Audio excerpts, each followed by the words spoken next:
turning our attention now outside of the Middle East, the spotlight is on Moscow right now, where after his success with Gaza, Jared Kushner, for the first time, joins U.S. envoy Steve Witkoff for direct talks with Russian President Vladimir Putin.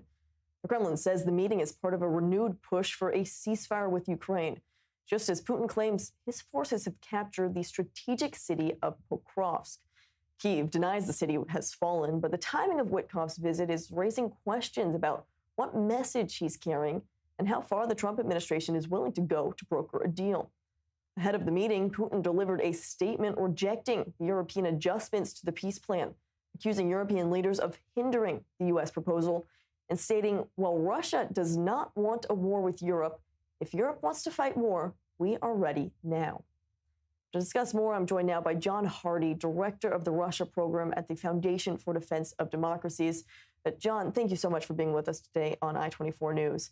I want to begin with the messaging that we heard from the Russian president himself ahead of this high-stakes meeting. What should we make of these strong threats, it seems, towards European leaders? Well, thanks for having me. I think today's remarks are in keeping with Putin's general posture, which is he's not really entertaining compromise of the sort that would enable a deal to be done. Remember, as much as U.S. Officials might try to impose certain Russian demands on Ukraine, at the end of the day, Zelensky does not have to accept that, and indeed has signaled he won't. So there's going to have to be some give on the Russian side as well. But Putin is right now signaling that he's not ready to do that. He's still sticking to maximalist demands, such as the Ukrainian withdrawal from the Donbass region in eastern Ukraine. And I fear that the U.S. Attempt to kind of impose some of those demands on Kyiv could actually embolden Putin to stick with those maximalist demands.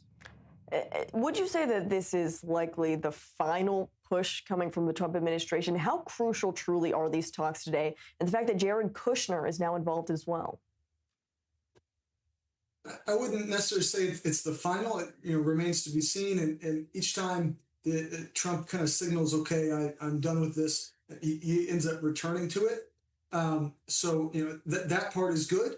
I think what has not been so good is the lack of any real pressure on Russia. I mean, just almost as soon as the ink was dry and the new sanctions on Russia's major oil companies back in late October, Witkoff had this meeting with Kirill Dmitriev, the Russian Sovereign Wealth Fund chief, to kind of leading to that now infamous 28-point plan that heavily favored Russia. So it's just kind of a flip-flop strategy by the Trump administration that undercuts any effort to get Putin to compromise.